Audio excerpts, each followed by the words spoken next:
Hello pong muli mga kababayan, nagbabalik pong muli ang inyong lingkod, si Katambay Manong po. Samahan niyo pong muli ang inyong lingkod, magkomentuhan po tayo. Magandang araw po muna, tanghali, hapon, gabi, madaling araw po sa ating lahat. Saan man sulok ng bansa o mundo tayo naroon, naway maingatan po tayo mga kababayan. Ito po, komentuhan po natin, talagang na boldjack po siya at talagang kung ano-ano po ang sinabi po ni Atty. Topacio po sa napakagaling pong congressman ng Laguna, si Dan Fernandez. At ang sinasabi po ng Atty. Topacio, huwag kang magtago. Huwag kang magtago dyan sa kongreso, mga tambay. At sinampahan din po ng ethics complaint ang Dan Fernandez, mga tambay, ang congressman. Dahil po sa ginagawa niya po, lalo-lalo na po, pag nahandun po siya sa kongreso, ay kung ano-ano po ang lumalabas po daw sa kanyang bibig. At ang tawag po ni attorney rito ay isang Google. Si Google daw po. Si Google boy, mga tambay. Pakinggan po natin ang galit po ni Atty. Topacio dito po sa sinasabi pong Google boy na sinasabi po ni attorney, si Representative Fernandez, mga tambay. Pakinggan po natin si Atty. Topacio kung paano niya po banatan ang isang congressman. Ito si Dan Fernandez, sabi niya, ito, verbatim quote to, maiksi lang po ito, please bear with me. Sabi niya, we are giving you the opportunity, the fastest way. He was addressing my client. Here kasi in aid of legislation kami. But of course, certain lawyers know, law firm. Siyempre gusto nila mahabang proseso sa korte, di ba? You know that. Because ano yan, may bayad ng lawyers di ba? I want to give Miss Cassandra Lee this Republic Act 6981 para for her to contemplate while she is in our custody. Kasi, basahin mo mabuti ito. We are helping you. Huwag kang maniwala sa lawyer mo. I mean, let's face it. They want to prolong your cases. Why? Of course, we know that. Kaya si Atty. Topacio, alam mo naman si Atty. Topacio. So now, it's our time to get even. Can you imagine using the legislative bully pulpit to get even?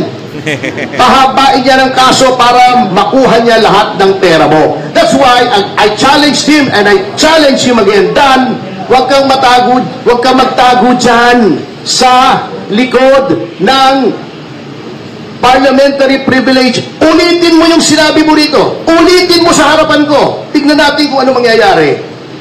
Ito wag ayaw magsalita pag nasa labas, nagtatago doon sa privilege niya. I challenge him again. Dan, harapan. Sige, sabihin mo sa harap ko yan. Huwag ka namang matakot sa akin. Ang liit-liit ko. May problema pa yung tuhod ko. Ayan, Representative Dan Fernandez, matapang ka lang pala dyan sa kongreso. Dyan sa privilege speech mo dyan.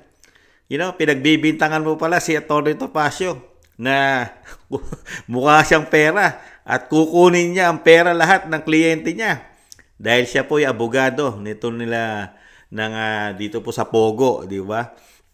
Abogado po siya diyan, mga tambay. Yung issue po ng Pogo, yung mga sinasabi po na kasangkot din daw po diyan ang dating Pangulong Duterte. Ibang klase ka pala, Dan Fernandez.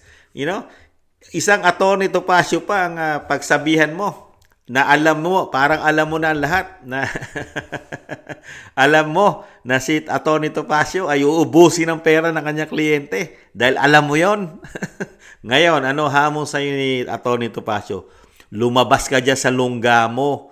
Matapang ka lang magsalita dahil nahandyan ka sa kongreso. Sa kanya mo raw sabihin, lumabas ka riyan at sabihin mo sa kanya ng harapan. At wag ka raw, at bakit daw ba? Matatakot daw ba ikaw sa kanya?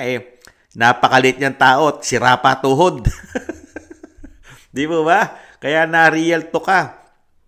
Totoo naman po yun Napakatapang lang po ni Dan Fernandez. Yata, komento na inyong lingkod. Komento ko. Doon lang po sa Congress. Napakatapang po nila doon. Lalo po sa paggamit po ng contempt. Hanggang Kongreso lang po sila. Pero pagdating po sa labas, katulad ng hamon ni Atty. Topacio, malabo pa siya sa baw ng pusit, mga tambay. Dahil hindi niya kayang sabihin yon harapan kay Atty. Topacio kasi magkakaproblema siya. Magaling na abogado, tapos isang Google, nag-google lang daw. Baka mabaliktad. Baka siya po ang makulong at makontempt ni Atty. Topacio. Pakinggan pa po natin ang mga sinasabi ni Atty. Topacio. Pero, ulitin mo sa harap ko. Huwag yung nagtatago ka dyan, tapang-tapang mo pag nasa kongreso ka eh. Ayan, hinamo na ni Atty. Topacio. Okay, may katanungan yung ating media friend. Okay, may katanungan pa? Is on its way. Ito ay, kasi kailangan ito, padalan pa yung tanggapan ni Congressman Fernandez bago i-file sa Ethics Committee. But pinirmahan ko na to, nanotaryohan ko na, pinapasok ko yung in-house notary namin ng alas 8 ng umaga para pag pinirmahan ko, masumpaan ko, and then, he is the one on his way, Attorney Rafael Antonio Andrada, will be the one to file this. Hindi naman po kailangan personal ako mag-file. For today, yes. It will be filed today. Kasi alam nyo, I just want to show some members of Congress that you cannot abuse your rights and privileges without encountering pushback. Ito ikwento ko lang. Ngayon, umpisahan nila yung TRICOM hearing on guidelines daw on fake news. Kasi, eto, get this. Kaya nila ginawa yung TRICOM na yon dahil may mga fake news daw na targeted against members of the Quadcom. Unang-una, kung alam mo ang iyong konstitusyon, you cannot do that. You cannot start legislation for the benefit of a particular class of people. That is class legislation that is prohibited under the Constitution. Hindi pwedeng gagawa kami ng batas para sa amin lang. That's unallowable class legislation. Gagawa ka ng batas, mag-iimbestiga ka dahil kinikriticize ang Quadcom. Saang planeta na naman pwede yan? Baka sa alternate universe. Ayan, atay, totoo po yun eh. Kasi po ang batas po, lalo po sila, legislative, kailangan pag gumawa ka ng batas para po sa buong Pilipino. Batas po sa buong Pilipino, hindi lang po sa kanila. Kasi hindi po magiging batas yan, nakatambay. Kung gagawa lang po sila ng batas at protection lang po nila. Meron na po tayong batas, mga kababayan, di ba? May mga libel cases na nga, di ba? Ang hirap po dito kasi sa Quadcom, dahil nga puro sila balat sibuyas. Kasi, totoo siguro, kaya nasasaktan sila dahil totoo. Dahil una-una, kaya nga po nagkakaproblema sila dahil nakikita po ng mga Pilipino, lalo ng mga vlogger na sinisingle out lang ng Quadcom, ang gusto lang po nilang pabagsakin yata. Kaya ngayon po, nakikita ng mga vlogger ng mga Pilipino na nakatutok lang ang Quadcom sa isang pamilya, sa dating Pangulong Duterte, sa Vice President. Di ba? Tapos nakikita ng mga Pilipino at mga vlogger, nakikita na bakit ang tinututukan mo ang Vice President, lalong-lalo ang kanya confidential, samantalang pati kayo ay may confidential. Kaya yung sinasabi po ng Atty. Topacio, tama po yun. Yung ginagawa po nila ay saang planeta po daw po nila nakuha yung kanilang logic o kanilang pag-iisip para gumawa ng batas para proteksyon na hindi na magkakaproblema ang Quadcom sa mga vlogger na sinasabing fake news. Malabo pa kayo. Nako. Kaya nga ang sabi ni Atty. Topacio, matapang lang kayo. Matapang lang kayo dahil nandiyan kayo sa Congress, di ba? Kaya dito po sa ginagawa po nilang ito, lalo doon sa TRICOM na binubuo nila committee, wala po, hindi po ito kaagatin ng taong bayan, mga kabayan. Una-una, para protection lang nila sarili nila yan para mailihis ang issue. Una-una, para mabusalan nila mga vlogger na ang nakikita po ng taong bayan ay hindi na po nila marinig. Hindi na sila batoy kusin. Mga kababayan, kung wala kang ginagawang mali at puro tama ang ginagawa mo, babatikusin ka ba? Kung tama ang ginagawa mo bilang mambabatas? Di ba? At kung hindi naman totoo yung sinasabi sa iyo ng Pilipino, hindi naman totoo eh. Di baliwala lang sa iyo yan. Nakita mo ba si dating Pangulong Duterte? 6 na taong binakbakan yan. Binakbakan yan ng liberal, dilaw, pink, kasama pa ang mainstream media yata, kasama sa mga bumabakbak ng 6 na taon. Nakita mo ba yan? Nagka-problema? Dahil alam ng dating Pangulong Duterte na hindi lahat totoo ang sinasabi sa kanya. Kaya nga nakapagtrabaho siya ng matino. 6 na taon siya nakapagtrabaho, samantalang kayo, ang tinutukan nyo ng 3 taon, puro pamumulitika. Isinama nyo pa mga vlogger ngayon. Di ba? Hiyang-hiya naman kami sa mga balat nyo. Kaya nga nang galaitin na sa'yo. Galit na galit ngayon sa'yo, si Atty. Topacio. Isa ka raw duwag. Napakaduwag mo raw. Napakaduwag mo. Matapang ka lang daw dyan, Dan Fernandez. Pero may sagot naman po dyan si Dan Fernandez eh. Dahil sasampahan po siya ng ethics. Alam naman po natin ang mga sinampahan ng ethics. Mga tambay. Nakita nyo ba? Ethics complaint. Nakita nyo ba? Si Franz Castro nga, sinampahan po yan eh. Ng mga katutubo nating kababayan. Di ba? Sinampahan po yan. Ano nangyari? Olats. Sinampahan din po yan. Convicted pa ng child abuse yun. Hindi rin po siya natanggal, mga tambay.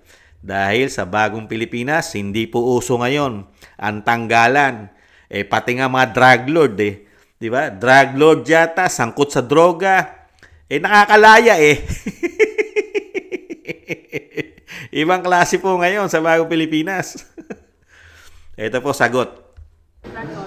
Sir, kasi yung lawyer po ni Cassie Ong, si Atty. Topacio, filed an ethics complaint against you for conduct unbecoming and violations daw po sa rights ng witnesses sa si Cassie Ong.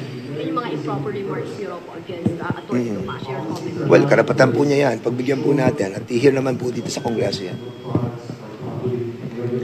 Pero kayo, sir, pinaninindigan nyo na. Like, kasi bakit kaya kayo lang yung ipapayla ng complaint, may iba rin namang co-chair? Well, I don't want to comment muna, no? Hindi ko pa naman nababasa yung complaint niya, no? Ngayon ko rin lang nadinig yan. So, tingnan muna natin. Wala namang problema dyan. Di harapin natin, di ba? But you stand by your, wala kayong ginawang violations or anything? Kung may violation tayo, di mag-desisyon ng committee. Ganun kasimple yun. Di ba? Harapin natin lahat yan. Di ba? Okay? Alright, thank you. Kaya wala po mangyayari dyan eh. Kasi mismo si Congressman Dan Fernandez, ano po, desisyon ng committee yan. Yung ethics complaint ni Atty. Topacio, mababasura lang po yan. Ang magdidesisyon ay committee eh. Sino po ba ang bumuo na Quadcom? Di po ba committee? Ngayon may TRICOM pa para po sa mga vlogger. Di ba? Kaya itong ginawa po na ito na kahit po 100 ng ethics complaint ang gawin po ni Atty. Topacio sa Kongreso. Sino po ba magdidesisyon? Dito po sa ethics complaint po ni Atty. Topacio. Nangyari na po kay Franz Castro yan eh. Mukhang nabasura rin po eh. Di ba? Ngayon kay Dan Fernandez, sino magdidesisyon? Ang committee. Sino ang nasa committee? Sila rin. Kasama po magdidesisyon ang speaker. Na may issue rin po ang speaker pagdating po sa BICAM, lalo po sa mga blanco. sila rin, mga kababayan. Kaya ito, basura lang din po ito. Pasensya na po, Atty. Topacio, mababasura lang po. Alam naman po natin ngayon sa bagong Pilipinas, lalo sa institusyon. Lalo po sa institusyon po ng Kamara at Senado po yata, kailangan po kasi marami pong kakampi. Di ba? Mismo ang Vice President, nagsabi na rin po niyan. Nagkampi-kampi na po sila ngayon. Di ba? Lahat po, magmula nung mabalik po ang kapangyarihan sa kanila, na ayaw na raw po nilang mawala sa kanila. Lalo po daw ang pera, kapangyarihan, kasama pa raw po ang bonus na droga. Ayon sa Vice President, mga tambay. Kaya yung sinasabi po natin, ethics complaint. Wala pong iniwan yan. Yung ginawa nila kay Franz Castro, mababasura lang po yan. Speaker, pinsan, tapos siya yung makapangyarihan ngayon sa institusyon ng Kamara. At yung mga committee na nagpa-function ngayon ay puro may basbas po na speaker yan. Hindi po mabubuo ang isang committee sa Kamara nang walang basbas ng speaker. Kaya nga po, nakita nyo po, halos lahat nakatutok ang Quadcom sa pamilya Duterte. Ngayon naman po, meron naman po binubuo na Tricom para naman daw po sa mga vlogger na bumabanat po sa Quadcom, mga kababayan. Ano pa po? Kaya po, ang pagtuunan nyo na lang po at Atty. Topacio, yung hamon nyo po kay Dan Fernandez, yung kanyang pagiging duwag. Napakaduwag daw po. Di ba, mga kababayan? Muli po, si Katambay Manong, mararanasan lang po natin ang totoong hustisya ng bansa. Ang totoo pong batas ay iiral lang po sa pagbabalik po ng Duterte, lalo po ng Vice President. Dahil nakita po natin yan 6 na taon po umiral ang batas nung nanungkulan po ng 6 na taon ng dating Pangulong Duterte. Pati po ang mayayaman, pati po ang mga oligarko ay sumunod po sa batas. Nagbayad po at nasingil din po sila ng malalaking taxes. Di po ba? Umiral po ang batas ng 6 na taon sa dating Pangulong Duterte. Ngayon po, hindi po yata natin nakikita ang batas ay umiiral. Kasi pati mga politiko ngayon, lumalabag po sa batas. Di po ba? Kaya po, ang batas ay matutupad lang pong muli at mararanasan po natin na mababalik po ang tamang paggamit ng batas sa pagbabalik po ng isang Duterte, lalo ang Vice President. Hindi na po natin makikitang magyayayaw-yaw. Never na po natin makitang magyayaw-yaw na ganyan po ang estilo ng mga congressman, mga senador. Pag ang presidente ay vice president, hindi na po natin makikita na ganyan po sila kakaangas at ganyan sila gumawa ng batas. Magpatupad ng batas at hindi na natin makikita na ganyan sila gumawa ng budget ng Pilipinas, lalo po sa institusyon ng Kamara at Senado. Never nilang magawa yan sa isang Duterte. Yung ginagawa po nila ngayon. Lalo-lalo po yung natuklasan ng Vice President, korupsyon, patong-patong na extraordinary, pati ang First Lady daw ay kumukolekta rin daw po ng pera sa bayan. May ebidensya po ang Vice President yan. Siya po nagpahayag niyan. Naisingit ko lang po. Kaya Atty. Topacio, ganyan na lang po magagawa nyo ngayon. Bakbakan nyo po ng bakbakan. Ang sinasabi nyo po si Atty. Google o Google. Yan po, yung sinasabi nyo duwag. Banatan nyo po ng banatan. At ang balita ko po mga tambay, dito po kay Dan Fernandez, ang balita ko malaki po. Malaki po daw ang chance na hindi po ito mananalo. Ayaw na raw po ito at sinusuka na raw po ito. Sinusuka na daw po ito sa kanyang probinsya. Lalong-lalo po sa Laguna, mga kababayan. Mukhang hindi po ito mananalo daw. Kaya po, hindi na po natin makikita itong magsasalita ng ganyan po. Gobernador po yata tinatakbo niyan. At ang sinasabi po ng mga taga Laguna, mukhang hindi po siya mananalo, mga kababayan. Sana, yung mga ganyang klase po na naglingkod po sa atin ng 3 taon, matagal na pong congressman yan. At lalong-lalo na yung mga congressman sa Quadcom, at meron pa ngayon Tricom, hindi natin kailangan ang ganyang politiko. Hindi natin kailangan ang ganyang klaseng paglilingkod. Ang kailangan natin, yung makapag-solve o yung makakatulong sa problema ng bayan, kahirapan, kawalan ng trabaho, at lalong-lalo na po sa presyo ng bilihin. Nakakarampot ang ating kinikita. Dinala lang po nila tayo sa pamumulitika, mga kabayan. Hindi natin kailangan ganyang politiko. Hanggang promises lang po yan. Dinadaan lang po tayo sa pangako. Pagdating na po ng kampanya, napakaraming pangako. Pero pag naupo na po sila, yan, maaangas na po. Ang nakikita natin, puro kayabangan. Nagiging hari, mga tamay. Nagpapakahari po dahil sa temporaring kapangyarihan, mga kabayan. Ganyan po nangyayari. Hindi naman po lahat ng politiko. marami lang po. Pero may ilan-ilan po dyan na talagang paglilingkod pa rin po ang hangad sa ating bayan. Nakita po natin yan sa pamilya Duterte, mga kabayan. Maraming salamat po sa mga gusto po ng inyong tambayang mga kabayan sa YouTube at TikTok. At ganoon din po sa mga nagko-comment, like, share, and subscribe. Konting tiis na lang po mga kababayan. Makakamit na po natin ang tamang hustisya na katulad po ng ginawa ng dating Pangulong Duterte. Tiis-tiis lang po mga kababayan. Muli po, paalam. Ingatan nawa. Bye-bye.